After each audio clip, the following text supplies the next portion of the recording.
What did Otmar say to you before the Champions League final? Because a lot of people will not know that out of all the top world-class players that are playing in a Champions League final, you win man of the match.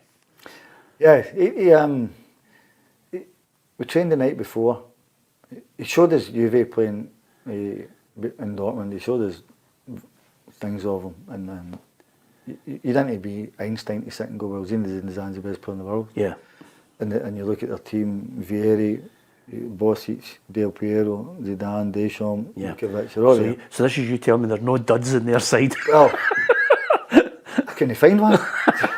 So he showed us wee bits, and they just smacked Ajax, I think 4-1 in Ajax, I think. And Zidane was unbelievable, and we'd beaten obviously Man United, and Omar, we went down to Munich the day before, and I'd played there before against Bayern, and all sticks in my mind. The Olympic Stadium, it was like a carpet. Yes. The field was unbelievable. If you miscontrolled that down there, or you had a bad pass, You weren't a footballer. Aye, it was your own fault. It wasn't the ball or the grass.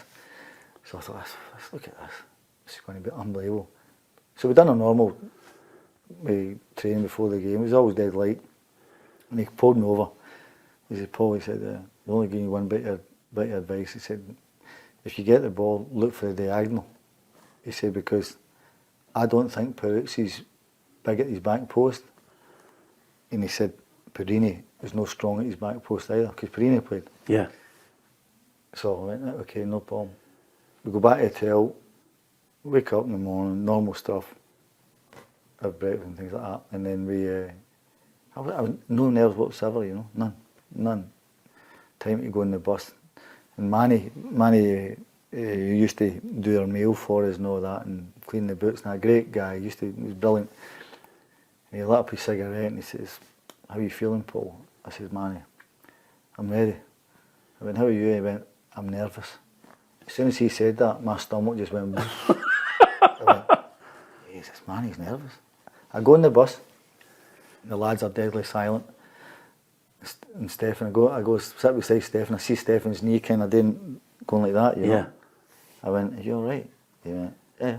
So I said, knee. He said, I'm alright. He said, but look at everybody else. I went, right.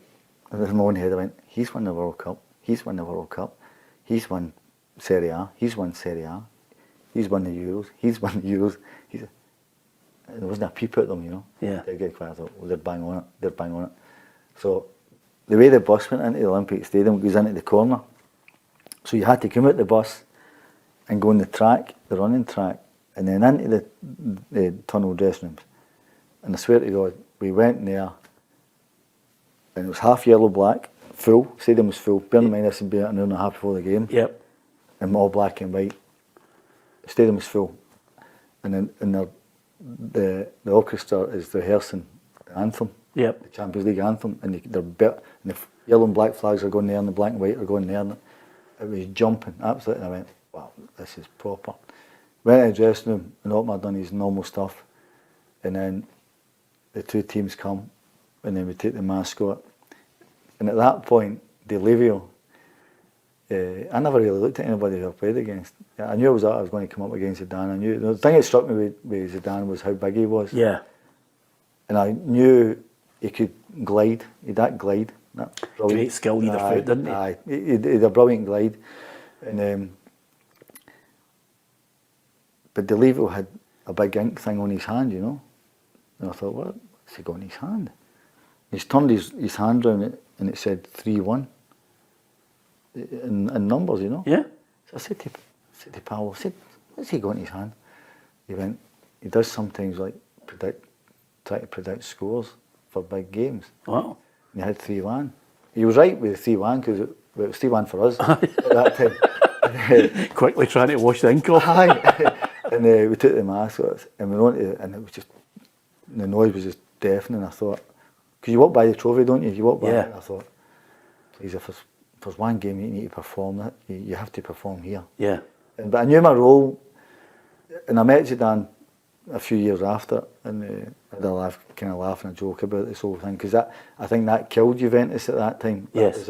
Because I think they were so good at that point. They were a brilliant side and brilliant players, but that game I thought we deserved to win because of what we had.